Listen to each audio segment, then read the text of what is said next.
샬롬! 네, 청년부 예배에 오신 여러분을 주의로 환영하고 축복합니다. 네, 2020년 마지막 주일이고요. 오늘 예배로 오늘 올해 한 해가 마무리되는 것 같습니다. 청년부를 섬기는 1년 동안 감사드리고요. 부족한 저를 도와서 여러분 많이 집중해 주시고 또 관심 가져주셔서 감사합니다. 또 저로서는 또 청년부 우리 한 분 한 분에게 일일이 전하라 여러 가지 관심들을 더 많이 써주지 못한 점들을 또 죄송하고요. 그렇지만 또 계속 제가 여기 있으니까 또 오다 가다 인사하고 또 만났으면 좋겠습니다. 참 올해를 돌아보면서 부족한 점도 많이 있었다라는 생각들을 해보고 또 코로나19 때문에 여러 가지 제약들이 좀 많았던 것 같아요. 그래서 신방을 다니고 여러분을 만나는 것도 조금 조심스러웠던 부분도 없지 않았던 것 같습니다. 그래서 여러분 좀 이해해 주시고 또 혹시나 늘 제가 말씀드리지만 본의 아니게 여러분한테 상처를 준 부분이 있다면 이 자리를 빌어서 용서를 구하고 또 이해해 주시고 너그럽게 잊어주시면 감사하겠습니다. 그래서 사람인지라 의도치 않게 그런 그 말들이나 행동들을 제가 할 수 있거든요. 그래서 여러분들도 한 목사님이 나쁜 의도로 그런 게 아니라 생각 없이 한 행동들과 말들 때문에 혹시나 여러분들 상처받을 수 있기 때문에 양해해 주시고 또 그것들을 좀 잘 이해해 주시면 감사하겠습니다. 자, 다 같이 사도신경 하심으로 오늘 예배를 시작할까요? 전능하사 천지를 만드신 하나님 아버지를 내가 믿사오며 그 외아들 우리 주 예수 그리스도를 믿사오니 이는 성령으로 잉태하사 동정녀 마리아에게 나시고 본디오 빌라도에게 고난을 받으사 십자가에 못 박혀 죽으시고 장사한 지 사흘 만에 죽은 자 가운데서 다시 살아나시며 하늘에 오르사 전능하신 하나님 우편에 앉아 계시다가 저리로서 산자와 죽은 자를 심판하러 오시리라. 성령을 믿사오며 거룩한 공예와 성도가 소리가 통하는 곳과 죄를 사하여 주시는 곳과 몸이 다시 사는 곳과 영원히 사는 것을 믿사옵나이다. 아멘. 네, 오늘 제목은 복 있는 사람. 네, 시편 1편 말씀입니다. 네, 시편은 여러분 많이 들어봤고 잘 아시는 말씀이죠. 복 있는 사람 하면 그거구나. 네, 이렇게 생각할 수 있는 말씀인데 우리 시편 1편 1절부터 6절까지인데 다 같이 각자의 자리에서 성경을 펴놓고 함께 합독 하시겠습니다. 네, 우리 암송하는 분은 암송하셔도 되고요. 네, 유초등부 때 저도 중고등부 때 이거 암송했던 기억이 나는데 또 개혁 개정에서 좀 달라지긴 했지만 성경이니까 1절부터 6절까지 우리 같이 함께 읽어보도록 하겠습니다. 복 있는 사람은 악인들의 꾀를 따르지 아니하며 죄인들의 길에 서지 아니하며 오만한 자들의 자리에 앉지 아니하고 오직 여호와의 율법을 즐거워하여 그의 율법을 주야로 묵상하는도다. 그는 시냇가에 심은 나무가 철을 따라 열매를 맺으며 그 잎사귀가 마르지 아니함과 같으니 그가 하는 모든 일이 다 형통하리로다. 악인들은 그렇지 아니하며 오직 바람에 나는 겨와 같도다. 그러므로 악인들은 심판을 견디지 못하며 죄인들이 의인들의 모임에 들지 못하리로다. 무릇 의인들의 길은 여호와께서 인정하시나 악인들의 길은 망하리로다. 할렐루야. 아멘. 우리에겐 분명히 각자가 갖고 있는 꿈, 또 비전이라고 하기도 하고요. 또 성경적인 단어를 쓰면 소명, 또 사명 이런 표현을 씁니다. 우리가 어떤 계획 가운데 있든지 간에 우리는 각자가 갖고 있는 정체성이라는 게 분명히 있죠. 그러나 코로나19 시대에 우리 그리스도인으로서 우리가 각자가 어떻게 살아야 되는지, 어떤 모습으로 예배자로서 서 있어야 되는지 정체성에 대해서 많은 질문들을 하는 한 해이기도 했습니다. 오늘 시편 1편은 시편 전체를 통틀어서 가장 먼저 나오죠. 서론이라는 표현을 쓰는데 그 전체를 압축해서 처음에 이야기하는 말씀이기도 합니다. 인생을 살아가면서 두 가지 길이 있는데요.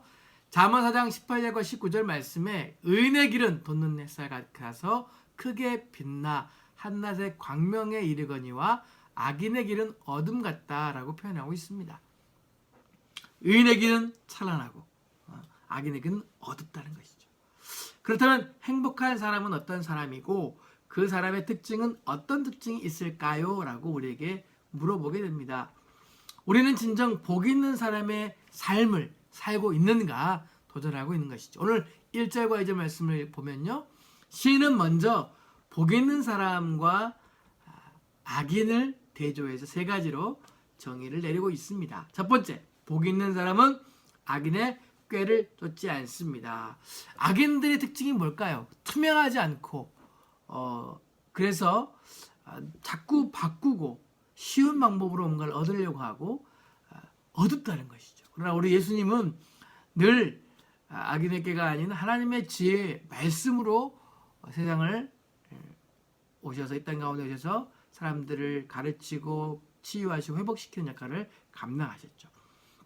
우리가 무엇보다 이 악한 영들이 꾀로 우리를 넘어뜨리려고 하는 거예요. 그 많은 것들을 무엇보다 이 땅을 살아가면서 우리는 분별해야 된다는 겁니다. 여러분 무엇보다 복된 삶으로서 악인의 꾀에 넘어가지 않고 분별할 수 있기를 주님의 이름으로 축복합니다. 여러분 세상은 풍조라는 게 있어요. 풍조, 흐름, 대세 요즘 말로 그렇죠. 그렇지만 그것들을 우리가 따라가서는 안 돼요. 대세가 그랬다고 해서 그래 다 그렇게 하네? 아니요. 우리가 그리스도인이기 때문에 우리는 성경에서 하나님이 어떤 말씀을 하시는지를 분명히 알고 그것을 분별해야 된다는 겁니다. 성경에서 하나님은 이렇게 말씀하셨구나. 세상이 저렇게 말하네? 아니구나. 그는 성경은 말하는 말이 아니구나. 우리가 귀담아 듣지 않고 그것을 쫓아가지 말아야 됩니다. 군중심리라는 게 있습니다. 많은 사람들이 따라가고 많은 사람들이 그 일을 하면 나도 생각이 다르지만 그것에 편승해서 따라서 가는 심리를 군중심리라고 얘기하죠. 우리 그리스도인들은 군중심리에 빠져서는 안 됩니다. 그것은 오히려 악한 영들이 우리를 올무와 같이 넘어뜨리려고 하는 계략이 숨어 있을 수 있다는 것이죠. 그래서 대세를 따라가는 것이 아니라 여러분 말씀을 따라가는 우리 청년들 되기를 축복합니다. 그래서 하나님이 주신 지혜의 말씀으로 승리하는 우리 청년들 되기를 축복합니다. 두 번째, 복 있는 사람은 죄인의 길에 서지 않는다고 했습니다. 악인이 꾀는 과정이 불투명하고 노력과 열정들이 세상 사람들이 많은 사람들이 넓은 길로 가려고 하죠. 그래서 길에 서지 않는다. 그 길에 따르지 않는다는 것이죠. 많은 사람들은 넓은 길, 좋은 물건, 좋은 차, 좋은 집, 좋은 직장 뭐 이런 것들을 프레임을 씌워서 우리가 가야 할 길인 것으로 착각하게 합니다. 그러나 세상 사람들이 이야기하는 그 프레임에 우리가 빠지는 것이 아니라 우리는 분명히 그것이 죄의 길이라면 우리는 그 길을 가서는 안 된다는 것을 오늘 시편 기자가 도전하면서 복된 사람, 하나님의 사람은 그런 길에 서지도 않는다. 바라보지도 않는다는 거예요. 여러분. 그래서 세상의 가치와 기준을 가지고 우리가 살아가는 그리스도인이 아니라 말씀의 기준을 갖고 살아가는 우리가 되어야 될 줄 믿습니다. 주님은 우리를 생명으로 인도하는 좁은 길을 가기를 원하셨어요.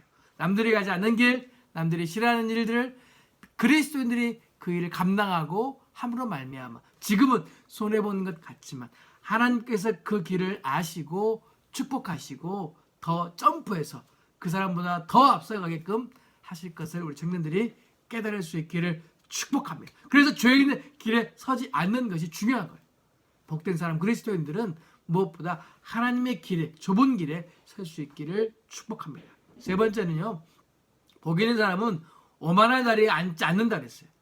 우리 세상을 살아가면서 많은 사람들 높은 자리에 좋은 자리에 앉으려고 합니다.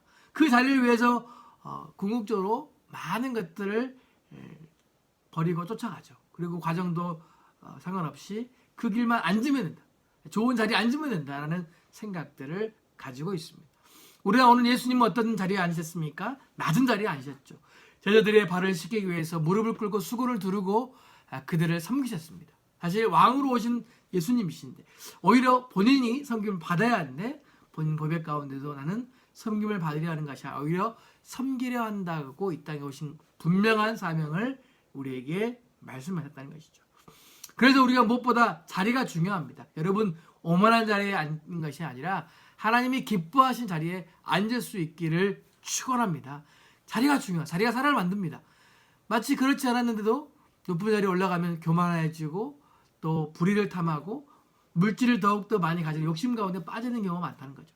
그래서 자리가 참 중요하다는 겁니다. 그래서 여러분도 이 땅을 살아가면서 하나님이 기뻐하는 자리가 무엇인지 어디인지를 발견하고 분별해서 그 길에 앉아있기를, 그 자리에 앉아있기를 주님의 이름으로 축복합니다. 오늘 시인은 세 가지 반대 사례를 통해서 의인에 대하여 정의한 다음 복 있는 사람은 이라는 말씀을 통해서 하나님이 어떤 것들을 원하신지를 대비하고 있습니다. 물론 여기서 단순히 우리가 십계명이나 율법, 또 규정뿐만 아니라 인생의 길잡이가 되는 모든 하나님의 말씀을 얘기합니다. 말씀을 따라 삶을 결정할 때 하나님의 말씀이 우리를 악한 길에서 벗어나게 하고 유혹에서 이길 수 있는 지혜와 힘을 주실 줄을 믿습니다. 아멘! 여러분, 그렇습니다. 우리가 말씀을 잘 알아야 되는 것이, 여러분 제 성경을 얘기하고 성경을 자꾸 여러분한테 읽어야 된다고 권면하는 것은 모르면 당하는 거예요. 여러분 보이스피싱이라는 것을 당해보신 분도 있고 안 당해보신 분도 있는데, 중요한 것은 보이스피싱을 아는 사람은 당하지 않습니다. 물론 알아도 당하는 경우가 있지만, 그래도 확률적으로 따지면 모르고 당하는 것보다 알고 있음으로 말미암아 그런 전화를 받았을 때 이게 보이스피싱이 아닌가 한 번쯤 의심해보고 확인해 본다는 거죠. 근데 전혀 그런 것들에 대해 지식도 없고 무방비 상태에는 어떡하지? 당장 위험하다는데, 돈이 필요하다는데, 나중에 후회하는 경우가 많다는 거죠. 그래서 우리가 말씀을 따라서 하는 것들이 중요하다는 것을 이야기합니다. 말씀을 묵상하는 의인은 시냇가에 심은 나무와 같다. 나무가 참 자라려면 뭐가 필요하죠? 물이 필요합니다. 또 태양도 필요하고 좋은 공기도 필요하지만 가장 중요한 것은 나무에게 있어서 물은 곧 생명과 같은 것임을 여러분 잘 아실 겁니다. 여러분 큰 나무 밑에 가보셨습니까? 그 나무 밑에는 뿌리가 아주 넓게 퍼져 있습니다. 보이진 않지만 그 땅 안에는 더 많은 뿌리들이 촘촘하게 땅의 곳곳을 파고 들어가서 수분을 흡수할 것입니다. 우리가 이렇듯이 복 있는 사람은 시냇가에 심은 나무와 같다는 것. 그래서 하나님의 말씀과 늘 가까이 하고 공급을 받음으로 열매 맺는 삶을 살아간다는 것을 설명합니다. 말씀을 무시하는 악인은 가벼운 겨와 같이 날아려 후 하면 날아간다. 어떤 시련에도 넘어지고 또 공허한 삶을 살아가는 악인들의 모습으로 우리가 살아가는 것이 아니라 날마다 하나님의 말씀을 공급함으로 열매 맺는 우리 청년 되시기를 축복합니다. 공급을 받아야 돼. 공급을. 여러분 밥을 안 먹으면 어떻게 됩니까? 배가 없고 힘이 없고 아무것도 할 수가 없게 되죠. 에너지를 공급받아야지만 힘을 내서 우리가 일을 할 수 있고 뭔가를 만들어낼 수가 있습니다. 무엇보다 그 공급이 늘 우리가 끊임없이 이루어질 때 우리가 성령의 충만함과 하나님의 백성으로서 열매 맺는 삶을 살 수 있다는 것이죠. 다시 나무의 비유를 들어볼까요? 물과 영양분이 공급되었기 때문에 가지 끝에 새순이 돋고 꽃이 피고 열매가 맺힌다는 것이죠. 그래서 과실에 또 나무들의 이러한 것들은 참 그 관리가, 수분 관리가 중요합니다. 그래서 올해 좀 가물었었죠. 그래서 과실들이 많이 맺히지 못하고 또 당도가 높은 과실이 맺히지 않았던 올 한해 과일 농사였던 뉴스를 들어보셔서 잘 알게요. 그래서 나무는 뿌리로 수분과 영양분을 빨아 올리기 때문에 삶의 열매가 맺히는 때는 하나님의 말씀이 넘쳐나는 거예요. 그냥 우리 안에 흐르는 것으로 멈추는 것이 아니라 말씀으로 우리가 충만해. 여러분 왜 제가 큐티를 권면하고 성경 일독을 권면하고 왜 예배 때 말씀을 자꾸 읽으라고 권면할까요? 공급을 받아야 돼. 공급을 받지 않으면 열매가 없다는 거예요. 여러분 지금 열매가 있습니까? 없습니까? 없다고요? 공급받지 않고 있군요. 하나님 깊은 교제가 없군요. 라고 우리 스스로를 점검해보고 나무가 썩어져가고 죽어져가는 이유 중에 하나가 공급이 제대로 안 돼서 썩어져가고 죽어져가는 것을 우리가 보게 됩니다. 우리가 맺어야 할 열매는 사랑과 희락과 화평과 자비, 양선, 충성, 온유, 절제, 성령의 9가지 열매 아시죠? 갈라디아 5장 22절과 있는 말씀에 사랑과 희락과 화평과 오래 참, 그죠? 자비, 양성, 온유, 충성, 절제. 맞죠? 네. 9가지. 사랑과 사희화 이렇게 합니다. 사희화, 오래 참음, 자비, 양성, 충성, 온유, 절제. 9가지. 9가지죠? 9가지를 우리가 알고 있어야 돼요. 그러니까 가장 나중에 절제가 필요하죠. 우리가 가장 열매 중에 가장 귀한 절제. 저도 유튜브를 절제 못해 죄송합니다. 네, 죄송합니다. 여러분. 이 절제가 잘 안 돼요. 한번 이게 클릭하면 2시간을 그냥 휙 지나가더라고요. 예, 우리가 성령의 열매로서 깨닫는 것은 우리의 사랑과 일하고 화평과 오래 참음도 중요하지만 절제, 세상의 가치에 대해서 또 미디어에 대해서 절제하는, 그 말씀을 절제하는 건 아니에요. 우리 말씀을 많이 먹어야 됩니다. 맛있는 음식을 공급받아야 되죠. 그래서 그 말씀을 하고 있으며 우리 청년들 모두가 성령의 9가지 열매를 날마다 삶 가운데 맺어갈 수 있기를 축복합니다. 마지막에 두 갈래 길을 5절과 6절 말씀에 얘기하고 있는데요. 시인은 복 있는 자와 복 없는 자의 운명을 보여줍니다. 한쪽은 심판을 견디지 못하고 의인의 무리에 들지 못하는 악인의 삶, 다른 쪽에서는 하나님께서 인정하시는 의인의 삶. 의인의 삶은 열매가 남지만 악인의 삶에는 아무것도 남는 게 없다. 네. 우리 예수 믿는 것이 쉽게 다른 말로 표현하면 남는 장사다. 예, 우스갯소리였습니다. 이게 궁극적으로 우리 하나님께서 복 있는 사람들에게 축복을 계속해주는, 우리가 축복을 생각할 때는 뭐 물질적인 것도 뭐 좋은 자리에 올라 이런 것들이 아니라 하나님과 늘 교제하는 그 은혜를 다른 말로 바꾸면 축복이라는 거예요. 하나님의 기준으로 보면 선명합니다. 의인은 말씀을 묵상한 자인가 아닌가. 우리가 간절히 바라는 것이 무언가 이루는 것을 진정한 행복은 아닐 수 있습니다. 행복은 하나님의 말씀과 동행하는 것, 그 말씀과 우리가 항상 교제하고 그것으로 공급받고 감사와 기쁨이 넘치고 충만한 그것으로 삶 가운데 흘러가서 성령의 열매들을 맺어가는 것을 이야기합니다. 여러분은 두 갈래의 길 가운데 어느 길에 지금 서 있으십니까? 영국의 청교도 설교가로 유명한 우리 마틴 로이드 존슨 목사님께서 1963년에 설교에서, 신년 설교에서 복 있는 사람이라는 것에 대해서 이렇게 정의를 하셨습니다. 우리는 철학자의 명석함이나 사상가의 추론이 아니라 하나님의 말씀을 즐거워해야 합니다. 악인의 묵상과 사유가 아니라 여호와의 율법, 성례, 하나님의 규례, 또 구약과 신약, 율법과 복음을 즐거워해야 합니다. 내게 필요한 모든 것, 행복에 이르게 하는 하나님의 방법이 여기 어디에 성경에 있습니다. 라고 했다고 합니다. 여러분의 기쁨이 어디 있습니까? 네, 유튜브에 있습니까? 네, 죄송합니다. 저도 유튜브를 너무 소화하다 보니까. 여러분의 즐거움이 어디에 있습니까? 오늘 도전하는 것은 2020년을 마무리하고 2021년을 준비하면서 여러분 다시 한번 여러분의 마음 가운데 하나님 말씀을 더 알아야겠구나, 더 우리가 묵상해야겠구나 결단하는 수 있는 시간이 되기를 소망합니다. 말씀을 즐거워하여 항상 묵상하는 사람은 행복한 사람, 복된 사람이라고 오늘 시편 기자는 1편에서 우리에게 말씀하고 있습니다.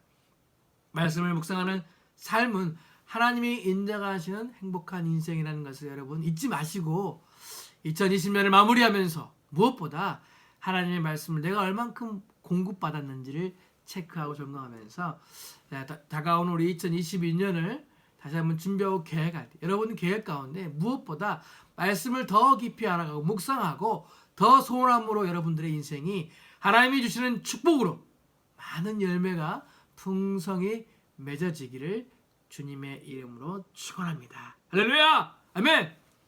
네, 감사합니다. 여러분들 늘 삶 가운데 축복하고요.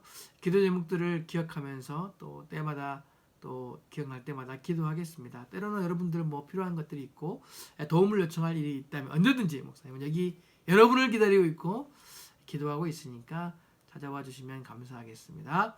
예, 기도하겠습니다. 사랑과 은혜가 풍성하신 아버지 하나님, 오늘 복 있는 사람, 의인의 길과 악인의 길에서 분명히 우리가 배웠습니다. 말씀을 듣는 것으로 끝나는 것이 아니라 우리의 삶 가운데 하나님과 더욱더 기쁜 묵상과 말씀을 통해서 열매 맺는 삶으로 인도하여 주시옵소서. 우리 청년들 한 분 한 분의 삶들을 축복하시고 복 있는 삶으로 인도하시며 세상의 가치와 타협하고 따라가는 것이 아니라 하나님의 말씀이 우리에게 무엇을 요구하고 원하시는지를 날마다 깨달아 은혜의 충만한 삶으로 역사하여 주시옵소서. 이제는 우리 구주 예수 그리스도의 은혜와 하나님 아버지의 무한하신 사랑과 성령님의 감화 감동 교통 충만하심이 오늘 이 영상을 통해서, 이 예배를 통해서 도전받고 또 결단하는 우리 청년들의 머리 위에 그의 삶과 인생과 비전과 꿈 가운데 만남의 축복 가운데에 이제로부터 영원토록 함께 있을지어다. 아멘.